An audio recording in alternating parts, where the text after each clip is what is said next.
I'm Mark Schmitt. I'm a senior fellow at the Roosevelt Institute, and this is an episode in the Fireside Chats series of blogging heads, which generally feature Roosevelt Institute fellows or staff talking generally to people, not talking to each other. Although maybe we'll get desperate and try that sometime. And I'm here with Rich Yeselson. Why don't you just do a quick introduction of yourself? Okay, I'm Rich Yeselson. Currently, I do a little bit of writing for places like the New Republic and the American Prospect and Salon and Crooked Timber and whoever else will put up with my work. And for the 23 years or so before that, I worked various places in the labor movement, Change to Win, Unite Here, before Unite Here, the Industrial Union Department of the AFL-CIO, doing so-called strategic corporate research. Great. Well, you are, a lot of people may not know you, but I think, before long people will. You were one of those people who've been, very quietly influential for a long time as somebody who's, reasonably well connected in the, in the progressive world, but, had that understanding of the labor movement that a lot of liberals really don't have. And I think that shows a lot in the politics of it. But you've been a very behind-the-scenes person for a long time. And in the last few months, you've really been able to come out and, get your voice out more widely. And I think everybody's been really glad to see that you're able to do that because not only do you bring the background of 23 years in the labor movement and an understanding of the internals of the labor movement that even people extremely sympathetic to the labor movement don't have. You're also by far the best read person I know, and you have just a very you just have an extraordinarily wide range. So when you couple that intellectual range with the experience you have, it's a really valuable contribution. So one of the things, I'm a rookie on blogging heads, though. What's that? I'm a rookie on blogging. Well, heads. That's fine. Everybody was once. So I just want to tell you guys, I'm grateful for the teleprompter. Yeah, we're doing this. Now I understand how Obama does it. We got to do this Obama style. I've written everything up for you. You've got your talking points, and they'll be coming up on the screen, and you'll say exactly what I've planned for you to say. Exactly. Be helpless. The robots. No, you last week after the recall vote in Wisconsin, in which Governor Walker won the right to retain the office to which he'd been elected in 2010, and there was lots of wringing of hands and so forth. There were ways of looking at it that were very narrow, that were really just went to the question of how much money was spent or not spent in Wisconsin. Was it a good idea for the unions in Wisconsin to do that, to do the recall, as opposed to taking other strategies, which I want to get to. But you in the New Republic went to a pretty big picture right away, which was to see it as part of the a long death spiral, as you put it, of America's labor movement. Maybe that's the term of the headlines, so that's maybe not. I write for them a lot too, and the headlines don't always reflect exactly the tone of what I want to say. But maybe say a little bit about that piece, and then I think I really want to think about some of the questions about what comes next. How do you either revive a labor movement or create something that achieves the same goals but maybe takes a slightly different form? Well, I really use the Wisconsin recall as a sort of just an occasion to think about labor and unions more broadly. And one of the things you saw in the exit polls that were relevant to my piece, my bigger picture kind of macro piece, is that, the state was apparently pretty much split, 52-48 or something like that on the issues of collective bargaining rights for public sector workers, which, of course, is the ostensible reason why the recall effort was launched against Walker in the first place. Right. But there was actually a tremendous kind of process issue going on where people thought, we elected this guy and it's a year later. That's too quick. It's somehow wrong to throw the guy out after a year. And that sort of both of those things kind of hit me. Right. And on that ladder, even if it's only like 5% of the voting public feels that way, in a very closely divided state, that's a hole. That's a hole that it takes you a while to get out of. Exactly. That's enormous, and it's already intrinsically the entire thing is tilted against the people who want to throw out the governor at that point.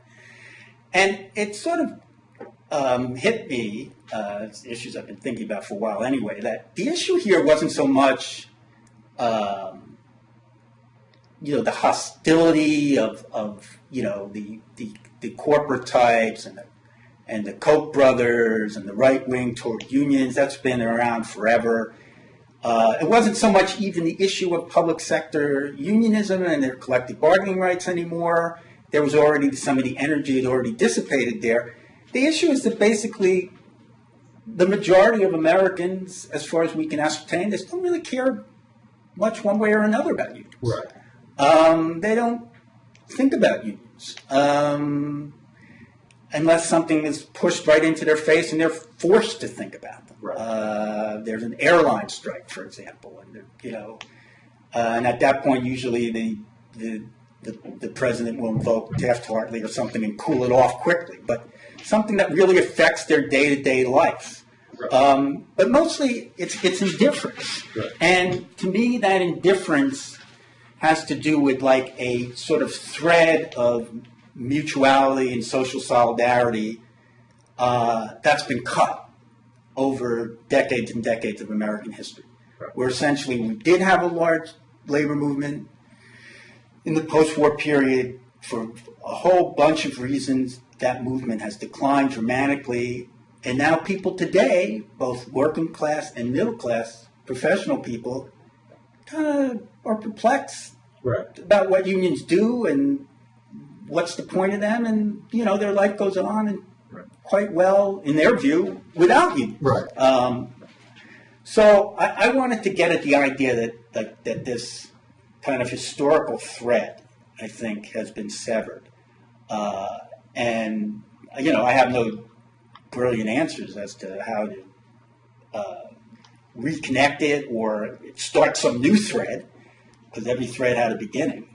But I was looking to sort of say that it's more indifference and a absence of historical memory that puts unions in the fix they're in today. Right. Well, what about I think obviously as you watch the actual union density numbers decline over the years, there's probably a kind of tipping point where at a certain point people are really unlikely to have a friend or family member who is a part of a union. Right.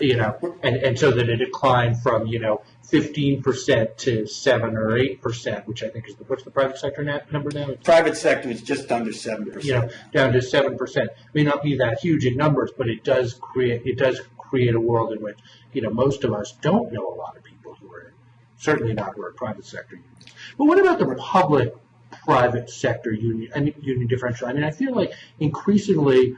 Yeah, people are not only indifferent to unions generally, but they tend to think of unions in terms of public sector unions. There's a line that if I've heard this from well-meaning, perfectly decent liberals. I know you've heard it too hundreds of times, and the line goes, I think maybe there was a place for unions at one time, but right now the unions I'm familiar with are the teachers' unions, and the teachers' unions stand in the way of school reform. So what do we need unions for?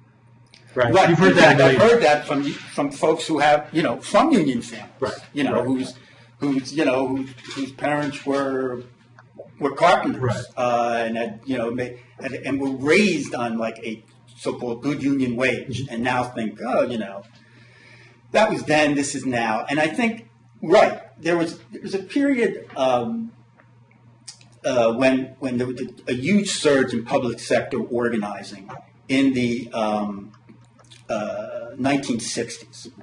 And with the gradual decline and erosion of private sector union density, someplace I think in the mid to late 1970s, they were both around the same place. It was like, there were 28% of the public sector workers organized and going up, and say 28% of the private sector workers were organized and going down.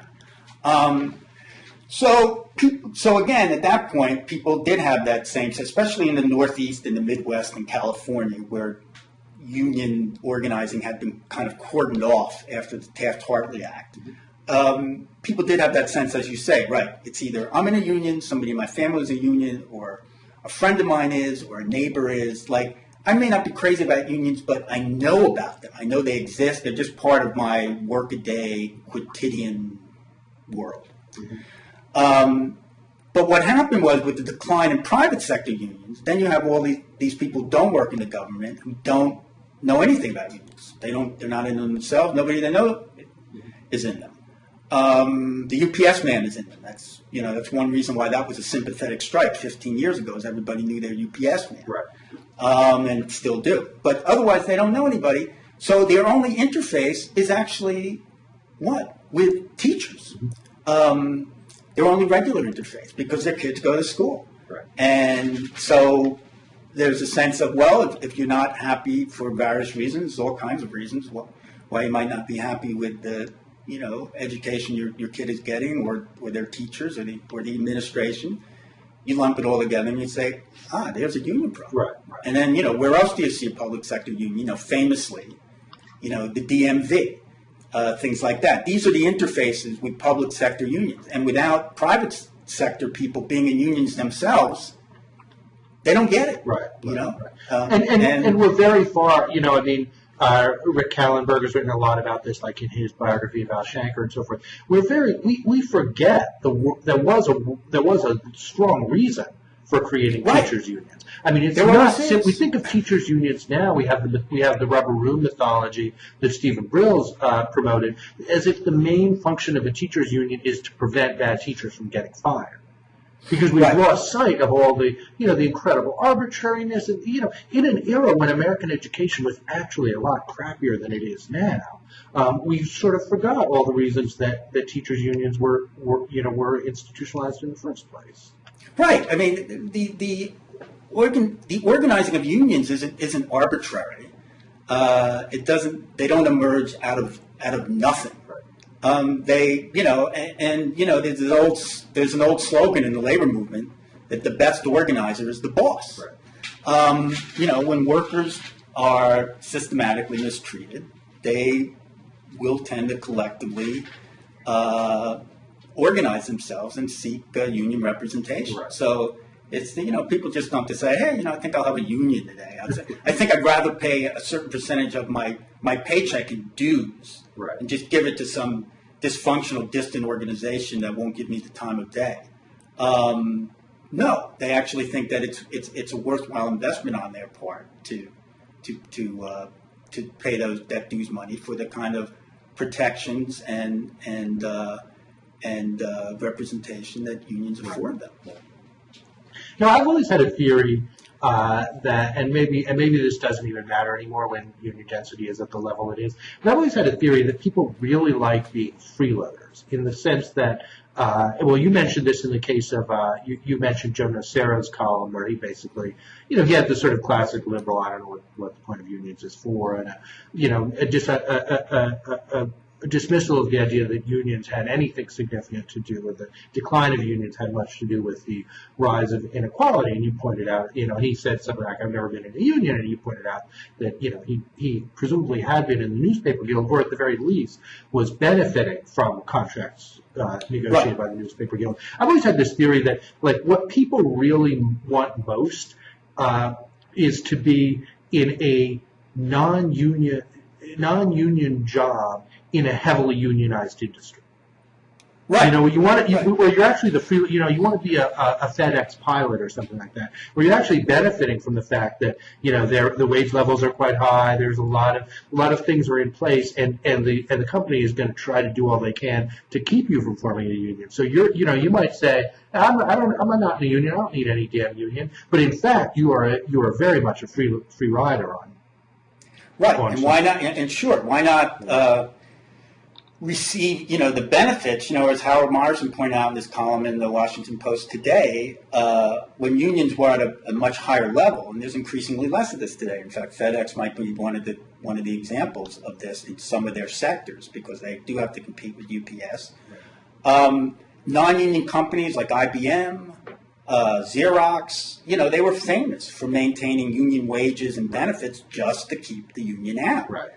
So unions were benefiting, you know, millions of people without, you know, and again, this is something I got out in my New Republic essay, without those people even realizing. Right. You know, I mean, they may, you know, right. Some of them may think, hey, thank goodness the union's out there, and now I'm getting like, you know, I'm sort of riding in the sort of the wake of the union. I'm getting a good draft from the union. But some of them would just start saying, oh, that's nice. I just got a raise. Well, I think it takes a lot of, I mean, we all have so many ways at, you know, at whatever level, you know, you don't have to be Mitt Romney. We all have so many ways of sort of imagining that the economic position we're in, you know, it has something to do with our hard work or our talents or something, right, as opposed to structures that have been created by others that we're taking advantage of. Right. That's a perfectly common.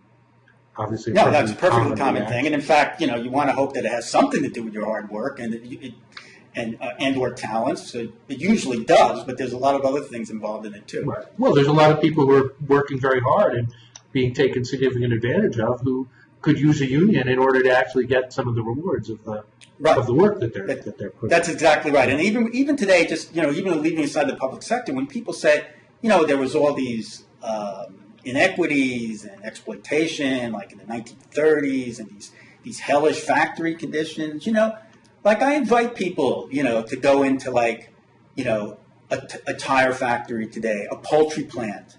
There are more poultry workers today in the country than there are steel workers. In fact, a poultry plant in Alabama just voted in a union, 1,200 people. That's a big deal, right? I mean, that is a fairly big deal. That's right. Sure. That's a big size plant, which is another issue. We don't have the same size plants these days, so it's very hard for unions to organize on scale as they did in the 30s, when you had 50,000 people facilities, like auto plants and steel plants.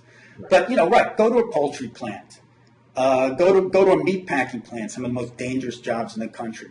Go to a non-union coal mine. Still, coal is what, a third of our energy we get from coal. I mean, there are millions of jobs in this country which are crappy jobs, which people aren't just getting sort of, you know, eye strain from staring at a computer, which are doing incredibly brutal, unpleasant jobs. And one of the things that unions do, actually, which is not discussed that much, is upgrade safety and health levels, because that's built into a union collective bargaining agreement for workers. So, you know, I've read people, this is another one you hear sometimes. Well, you know, you actually don't need that safety and health stuff from unions anymore, because now we have OSHA. Well, how do you think we got OSHA? Right. You know, I mean, there wouldn't be an OSHA unless there had been a strong labor movement back when Nixon established OSHA, and the labor movement was at about 30% union density in the country. Right.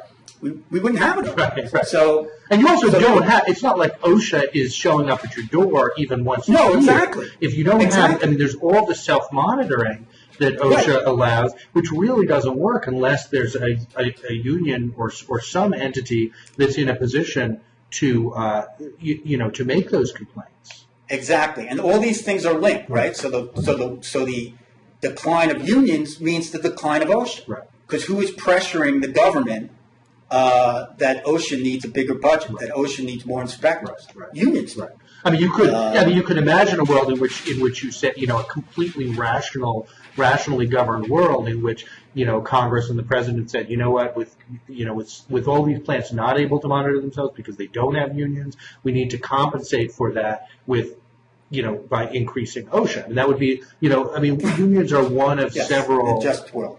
forces that can get basic justice, but we don't. Usually they decline at once. I guess is your point.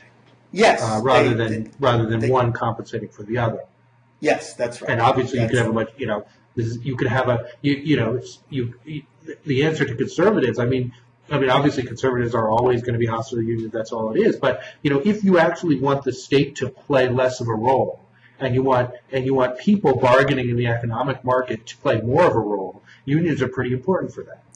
Yeah, no, it was one of the arguments I've always tried with my conservative friends is to say, look, you guys hate redistributive measures on the state level. You hate transfer payments that go to the poor and otherwise undeserving, quote unquote. Well, what about unions? Unions are a non-governmental entity. Right. They do the redistributing themselves from private companies. Right. It's a private contractual agreement. Right. But somehow they hate unions anyway. I started to when conservatives use a phrase like above market wages to refer to union contracts. Right. Like, in the world of economics, as I understand it, wages that are freely negotiated between two parties are market wages. Exactly. Not above, but by definition, they're market wages. Right. But no, that doesn't quite come through. I want to talk a little bit about the political role of unions. In Wisconsin in particular, but generally, Doug Henwood, who writes Left Business Observer, had a piece that got circulated very widely last week, as yours did, basically arguing, and I don't know that I agree with this. I didn't really enter into this debate, but basically arguing that the unions in Wisconsin made a mistake by putting all their marbles in an electoral strategy of run the recall election and get Walker and the Republican state senators out, as opposed to really building a broad constituency for the actual issues that they want to work, the actual collective bargaining, things like that. I think that's a very common criticism of the role of unions in the political world, which is that they're sort of think of themselves only as, a cash bank for Democrats, rather than building the broad multi-issue alliances with other organizations. I don't know. I don't know how I feel about that. I mean, I don't think that I don't know that Doug's point. I don't know that just creating organizations that would create greater public awareness of the downsides of Walker's policies or things like that. I don't think that those would necessarily. I mean, unless you actually change the configuration of the Wisconsin State Senate and the Wisconsin governorship, you can have all the public education in the world, and it's not going to matter. So it might maybe an electoral strategy is kind of all that makes sense. Look, I mean, in this country, maybe in most countries, but certainly in this one, people don't pay much attention to politics except during election times. So if your goal is to actually raise issues, declaring an election, which is in effect what they did, as if they had a parliamentary system, declaring an election saying we want to recall the governor is a pretty good way to get your issues out to people. Right. Elections engage Americans who are, by and large, not particularly political in other circumstances. Right. So it's not clear to me that a massive educational program divorced from election and a given election would be successful. I mean, I think it's pretty obvious that having a recall election dedicated to a few state Senate seats and the governor's position in June was a mistake. Right. If you want to get the maximum, sort of Democratic / liberal / pro-labor turnout, you would sync it up with the November election for president and Senate. Right. And House seats. So that to me was like a pretty obvious tactical mistake, unless there was some structural reason or some administrative reason why it couldn't happen in November, which I have no idea. Right.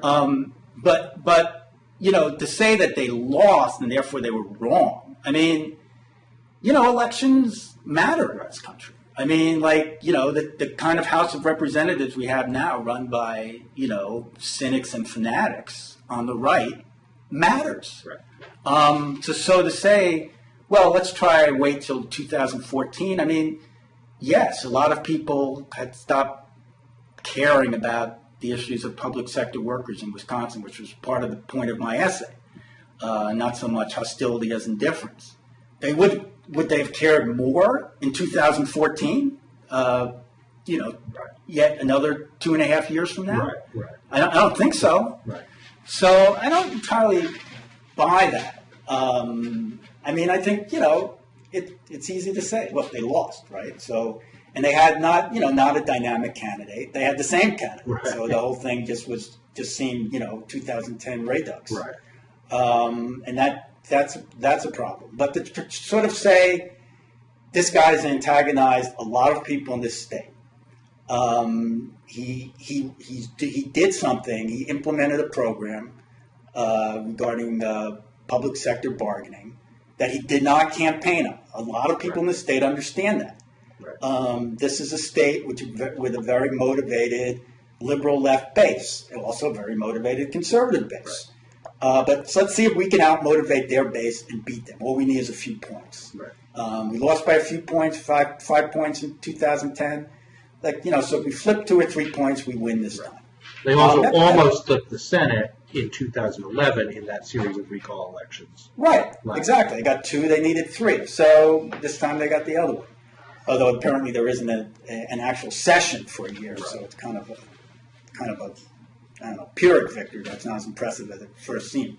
But it doesn't seem to be unreasonable to imagine that the combination of what you would hope to be greater turnout and the antagonism that Governor Walker engendered might produce a close victory in 2012 as opposed to, a fairly close defeat in 2010.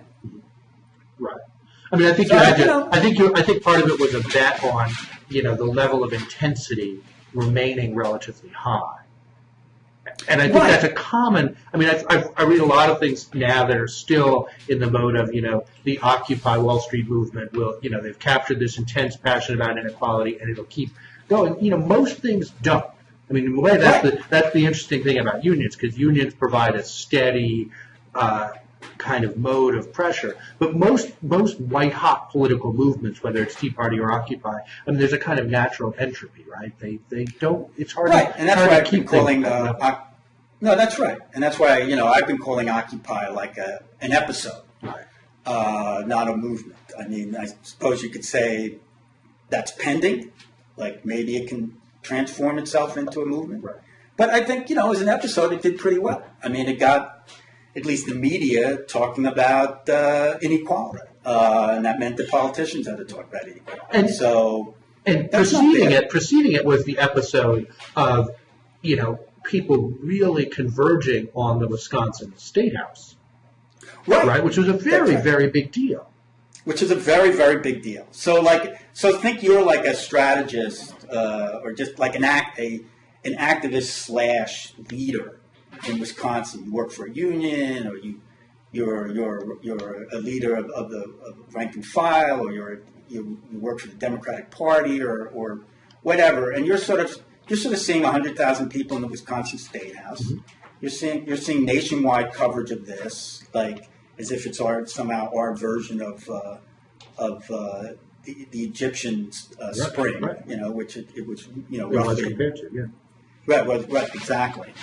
And so I mean, and you think, right, we can beat this guy now. Right. We have we're one of the only 19 states have this, but we've got a lever in our state where we can try to recall the guy. Right.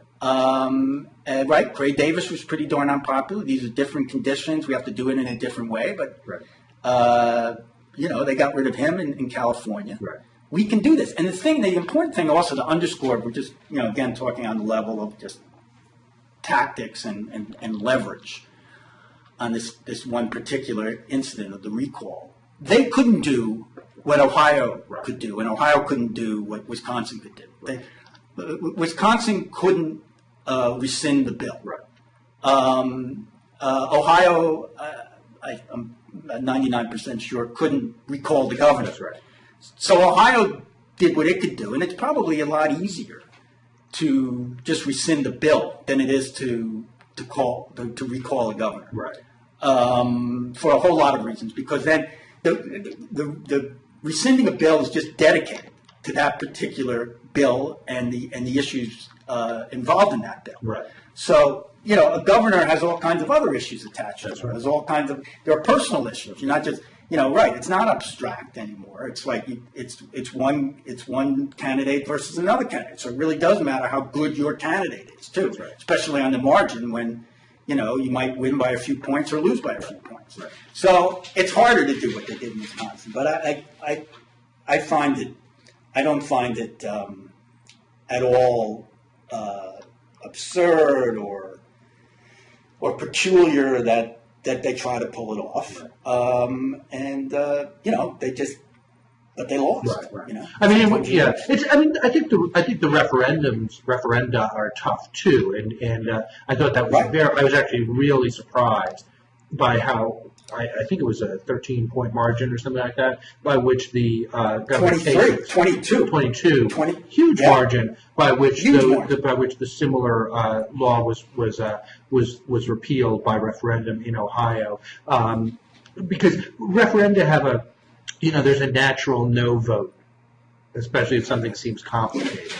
I was just thinking about that, and I seem to dimly recall that there's actually a law in Ohio that makes like the side that wishes to keep the law, you have to vote yes. Oh, maybe it was that the no was you want the no. You always want the no. You want to be on the no. You always want the no. Yeah, so the no was actually on the side of repealing the law. So that probably explains a lot. Right? Maybe it only explains 5 points, but as in Wisconsin, 5 points is a lot. I know. I was sort of on the periphery of some Ohio ballot initiatives a number of years ago on political reform, and they all polled incredibly well, and they all got completely crushed.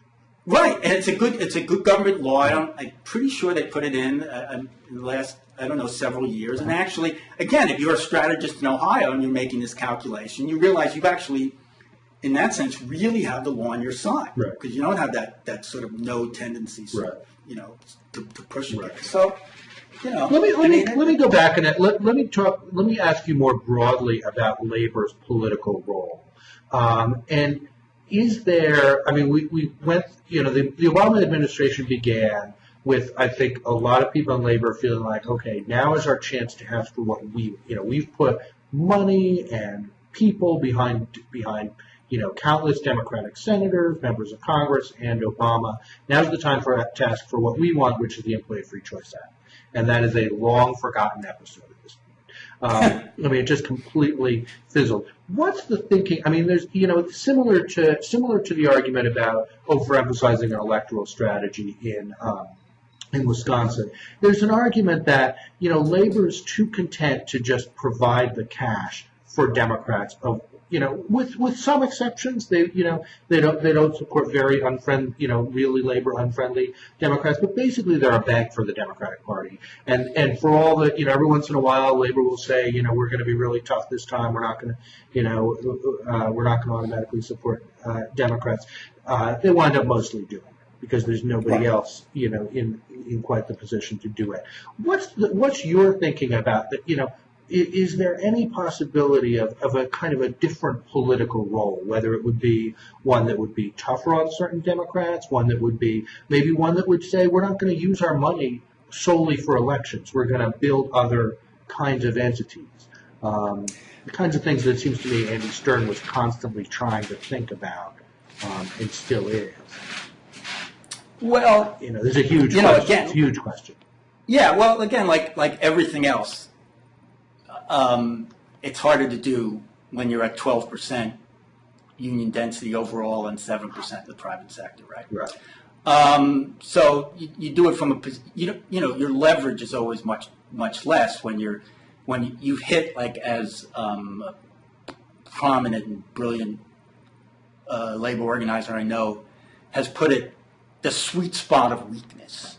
He says that unions are now in the sweet spot of weakness. And what he means by that is, on one hand, you go into SEIU's office or any big union's office, the AFL-CIO, and it looks like a thriving Washington office. Right. People are, they're not suffering from the vapors. People are actually moving around. They have papers in their hands. They're staring at modern computers. I mean, work is going on. Right. The buildings themselves are worth millions and millions and millions of dollars. The union is jointly responsible for billions and billions of dollars of their members' pension funds. And of course, they have a fiduciary responsibility to the existing membership, which still numbers in the millions, right. And to the staff. Which is okay. That sort of is the trappings of power on one hand. On the other hand, that means that unions now have a lot to lose. Right. I mean, probably when the UAW had their famous sit-down strikes in Flint in 1937. I mean, they probably had a budget or a bank account of like $500 back then. It was barely a union at all, and that means they could really risk things that lawyers will correctly, because again they have a fiduciary obligation to tell union leadership, union officers. If you do this, there's a wide amount of legal exposure. Right. So unions are. That's the sweet spot of weakness. Right. On one hand, they're powerful enough to still have some impact on American political culture. On the other, and political economy. On the other hand, they're worried that if the Republicans come in, or if anything gets even worse than it is now, everything will get washed away. Right. So it's hard to be creative then, right. and it's hard to drive a hard leverage bargain right. with Democratic politicians then. Right. I mean, when you get back to the Free Choice Act, which is a very important piece of legislation, in my view, in terms of making the right to organize a union in this country more like that of other advanced Western nations, as opposed to places like Guatemala or something. The problem is that they weren't thinking about the whole thing. Like, if you're going to, again, I don't begrudge thinking about politics. Electoral politics per se. But if you're really thinking about this, and I remember these discussions about the Free Choice Act, you're really thinking clearly about it at the beginning of the Obama administration, you have to say to yourself, well, where are we going to get these 60 votes? Right. And no, don't just say to yourself, oh, wow, this is incredible. The Dems actually have 60 votes. Or they had 59, and then Franken won his recall, right. his close election, and then they had 60. Right. You didn't have votes. You didn't have 60 votes. Or Democrats didn't have 60 votes. Or Labor didn't have 60 votes. Right. They had seats. Democrats had 60 seats, right. and Labor had a lot less than that. Right. Like, you're not going to get the Democratic senators from Arkansas, who right. Fundamentally represent the interests of Walmart, right. to vote for this bill. Right. And they knew that, and they knew that because the same damn thing happened in 1978 or whatever, right? I mean, exactly. Except it was a hell of a lot closer, right. because unions were a lot stronger, and they got almost everybody. But again, it was a Democratic senator from Arkansas, right. who they weren't able to get. Was that prior, or was it? No, it was the guy who spoke. It's so sad. Can't remember anything anymore. The guy who spoke at Clinton's impeachment. Dale Butters. Yeah. Yeah, thank you, Dale Butters. So then what are you thinking about strategically? It just struck me, and I said the same thing about the Obama administration itself, that there should have been in the administration, within the bowels of the labor movement, like a strategic team just thinking about fighting the filibuster. Right. That you can't, basically, you're not going to have a lot of progressive changes in this country.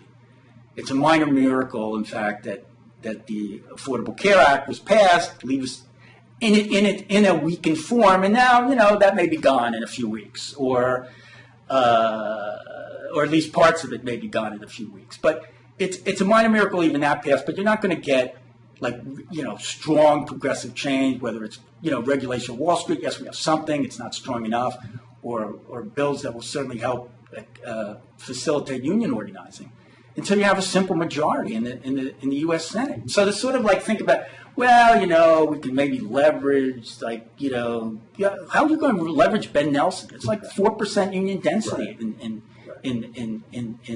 Nebraska. You're not. He's just not going to vote for the bill. It's not going to happen. Right. So I don't know what was going on there. I mean, it's a shame, but I think there was something genuinely delusional going on there. Right. Well, it's not like labor was the only one with delusions. I think there was, it's hard to put our minds back in January of 2009. There was some belief that Obama had a certain leverage over certain people. I mean, one of the interesting things to me always has been that the most troublesome people for him were often the senators or members of Congress or governors or whatever who'd actually been quickest to endorse him. I mean, Ben Nelson was an early Obama supporter. Claire McCaskill was a very early Obama supporter. And there was some reason to think, there must be something here that if Obama's able to say, look, I need the following two things that might be tough votes for you or whatever, I'll make sure you're protected, that maybe he could flip a couple, and if you only needed to flip a couple. But one way or another, Obama was in exactly the same position as Carter had been or Clinton had been, which was, these people's attitude was, we don't need him. We're going to do whatever, our future we don't have anything at stake in his success. And in fact, I suspect, just like with the left, broadly speaking, and just like with centrists, broadly speaking, that those center-right Democratic senators saw in Obama early on what they wanted to say. Right. He wasn't set in stone. He was still presumably somehow politically malleable. You could project some sort of and in fact, Obama was encouraging this, some sort of post-partisan centrism onto him, where you couldn't do that with his rival for the 2008 nomination, his primary rival, Hillary Clinton, because, even though Hillary Clinton and Barack Obama, their politics are almost exactly the same. There were a few differences in that campaign. People just say, Hillary Clinton, she's a liberal. Somehow that had become rhetorically locked. Although plenty of other people were just Hillary Clinton, she's a sellout centrist, we'll go with this. That was what the left was saying. But somebody like Ben Nelson was probably thinking, Hillary, just everybody thinks she's some Harridan feminist, I mean, she's way out there. Everybody knows she was farther right than her husband, farther left than her husband, pushing him to the left as best she could, she's been that way since she was a college student, but this guy Obama, he's like a breath of fresh air, I mean, I used to joke that, again, before his fall, that probably 30% of the white people in this country thought that Obama and Tiger Woods were the same person, 1930. Just this good-looking guy, went to an elite school, good-looking black guy, biracial guy, great smile, really smart, super skilled guy. Right. And it's yeah, sure, why don't we elect Tiger Woods president? I mean, then of course Tiger Woods' Q rating went down the tubes too. But people projected all kinds of stuff onto Obama. And it's just, I think that's what they did. And then it's then it's all of a sudden whoa, what are you doing here, dude? I mean, I'm not even going to let you have this big stimulus thing without carving out $100 billion or so. But union organizing? What, are you kidding me? I mean, come on. And in fact, recall too, Mark, that in Nebraska, the president of Nebraska, Warren Buffett, made a point of saying, even though he was an Obama supporter, this was again early on, 2009, he wasn't supportive of greater rights for collective bargaining organizing. Right. That he was some kind of a liberal. Right. But that's the thing. I always say, everybody hates unions. It's you can count on people hating unions. It's going to be the last taboo. And Buffett wasn't supportive of any of this stuff, and no doubt Nelson took notice of that. Right. Yeah, absolutely. Yeah, I mean, I don't even think you need to get into the Obama as enigma on whom everybody projected ideas, and I certainly did some of that myself. To recognize that, I mean, there's a huge elements of the Democratic Party. There's a huge dependence on affluent suburban voters as well as donors. The people that a Chuck Schumer spends his time with are basically inherently hostile to unions and or indifferent to them. Right. As and that's the thing that makes it a very and that's the thing. No, that's right. And that's the thing that, again, like Harold Morrison again in the Post has a great column just kind of running down, if unions really die, people may not realize it now. Like, again, all these people that I claimed in my essay in TNR were sort of indifferent or perplexed about unions, if they bothered thinking about them at all. I mean, all these things are going to happen. And like one of the things that's going to happen is that 20% vote premium that Democrats get from white men now, white men without college degrees. That's also who are in unions, right, as opposed to white men without college degrees who are not in unions. That's going to disappear too. And, that presentation has been made to people in the Democratic Party and people in the administration. And, they say, basically my understanding is that they politely just say, yeah, whatever. I mean, we've got a new demographic now. We've got young people and we've got people of color and we've got, particularly professional women. And, we don't actually need that 20% working class premium among union voters. Now, in practice, they actually realize they do, which is why they'll be scrounging up as much union help as they can in places like Ohio and Michigan and Pennsylvania this fall. But if things get even more diminished, right, then you really see, unions, it's a slight tangent here, but, unions are key sort of institution when they're strong, right, when they're vibrant, of civil society too. Right. I mean, basically unions socialize working class people into a certain kind of Keynesian pump priming when things are bad. They socialize them into, a kind of a fiscal progressivism. Right.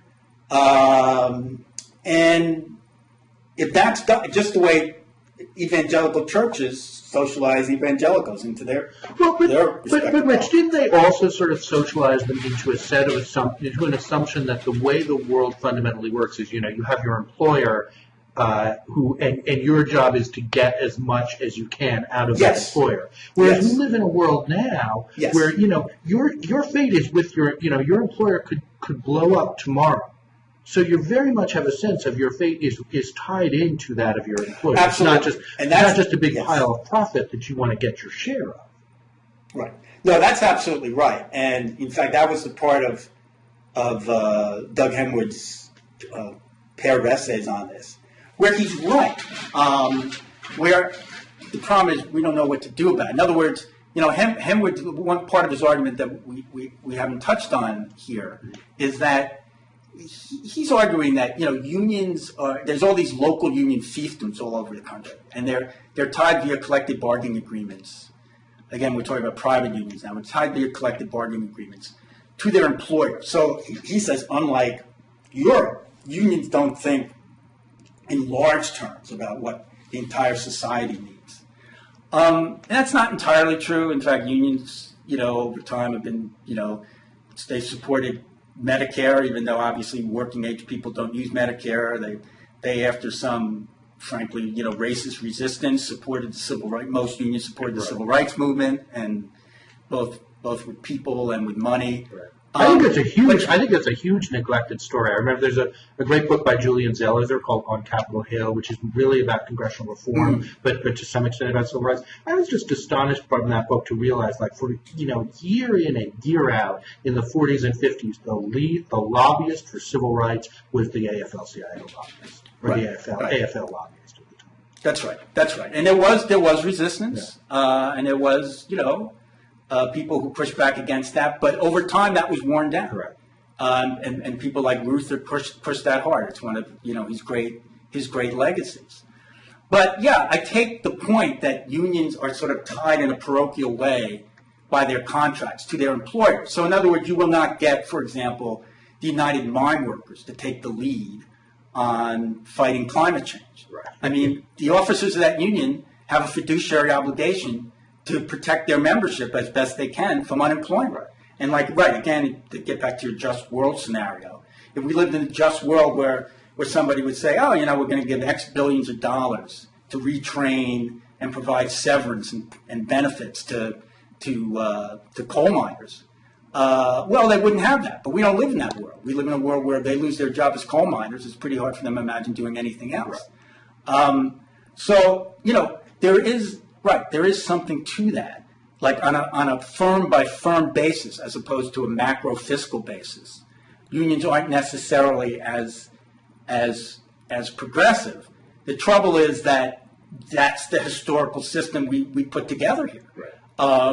We have a combination of a public and private welfare system in the United States. We have public welfare for people over 65 called Social Security and Medicare.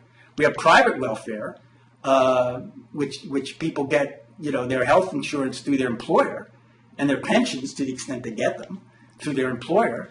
And that evolved in the 1930s, 40s, and 50s. I mean, there's a great book on this by Jennifer Klein, who teaches history at Yale, called For All Their Rights, which is about the evolution of our public-private welfare state. And once that's built in, it's sort of hard for unions to kind of change that. Right. Because, again, the officers are obligated to defend the workers from unemployment. Right. The officers are obligated to get the best deal they can for their workers. And, that was Reuther and others' great move in the late 40s, right, to try to create sort of this Galbraithian kind of, or if you prefer, a German-style tripartite kind of thing with the state, business, and unions kind of, run pretty much run the economy and run the country together. And he was beat, the big three in Detroit, they wouldn't let him do that. And in fact, that's what the Treaty of Detroit is about, selling out really hot. Wow. That's what it's about. It's about, unions saying and Reuther saying, okay, you're not going to let me decide with you how many cars we should build and how much we should charge for them. That's a management prerogative. You will fight to the death on that. You will actually go back to crushing us the way you wanted to in the 30s. Right. Even though we're really way, way stronger than we were in the 30s. You will do anything to keep your management prerogative. Well, in that case, you're going to have to pay through the nose for it. Wow. You're going to have to pay huge wages to us, huge benefit increases. And some people on the left say, oh, see, that was a sellout. Other people on the right say, see, that destroyed the American unionized auto industry. Or really what it was provide 2 generations of a middle-class wage, right, for millions of Americans, which is not a bad trade. But then it leaves unions in the position of trying, because this is what their fiduciary responsibility is, what their interests are, of trying to hold on to the remnants of the employer-based healthcare system, for example, or the employer-based pension system, where the leverage that created that is long gone. So you're no longer fighting that fight. You're just holding on to the scraps of what you want in another fight. And of course, this is the same thing happens with the with the public union battles. And they sell out for pensions, which the politicians are happy to grant because that's something in the future. And then you wind up with, oh my gosh, our pension system is horribly underfunded, and we need to break the collective bargaining rights of public sector unions. Right. Where the deal was wrong in the past. It's a bad dynamic. Yeah.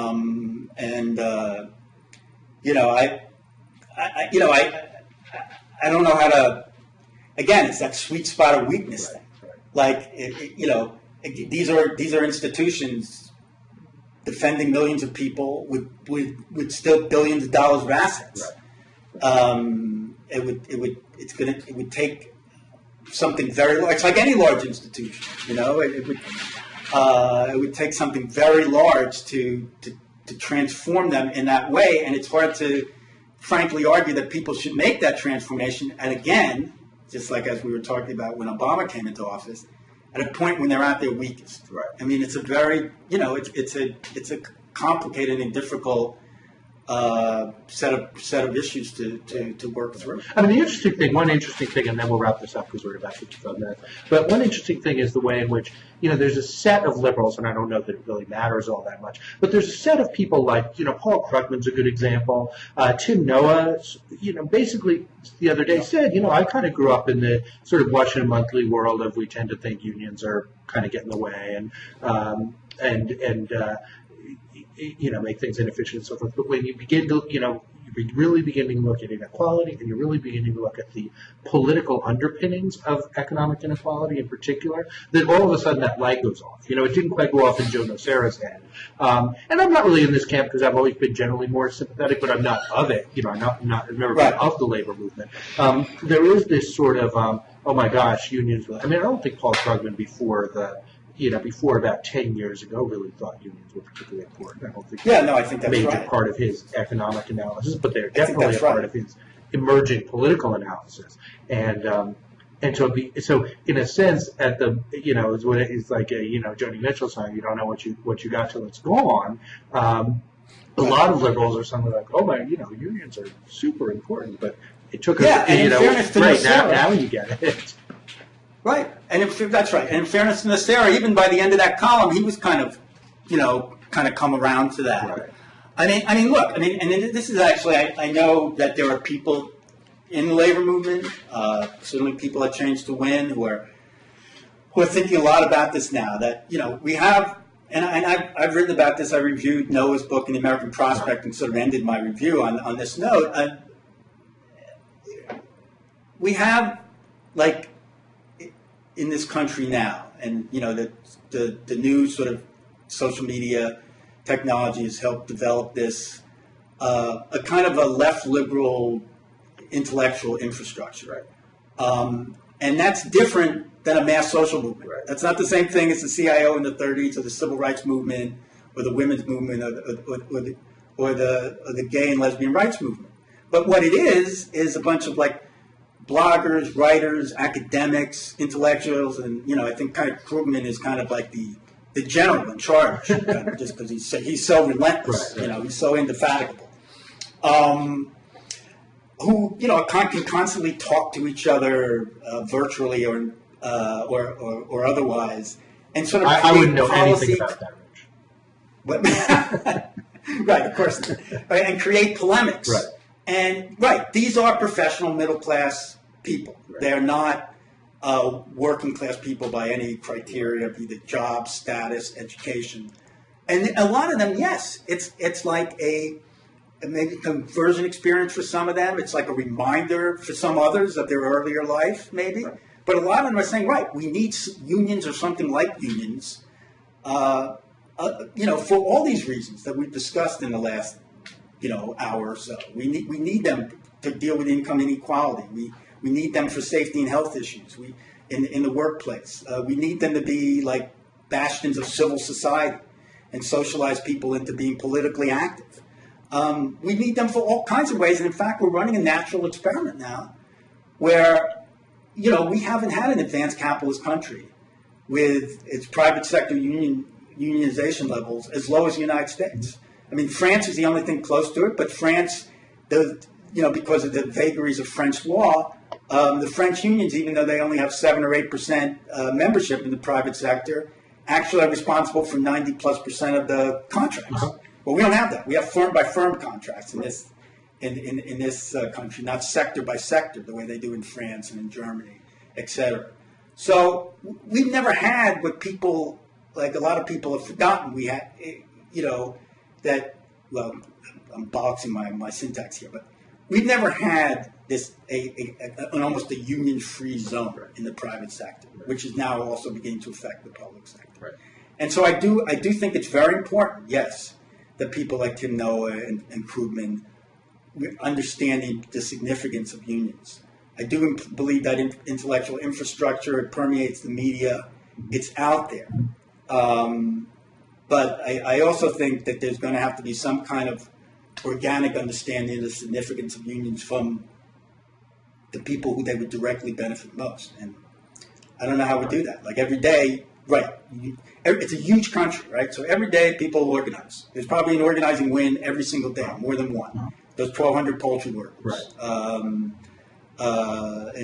Alabama. There are other. There's American Airlines. Iglesias talked about American Airlines. There's going to be a big fight over unionization.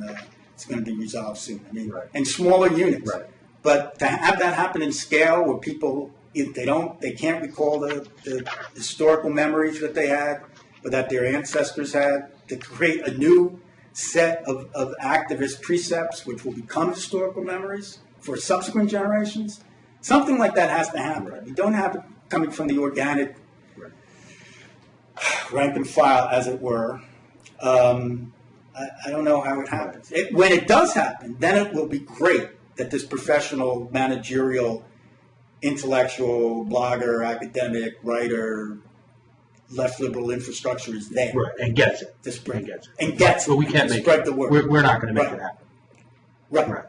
But we also need to know more. I mean, I always find, one of the other barriers, I think, for a lot of that class is, labor's really complicated.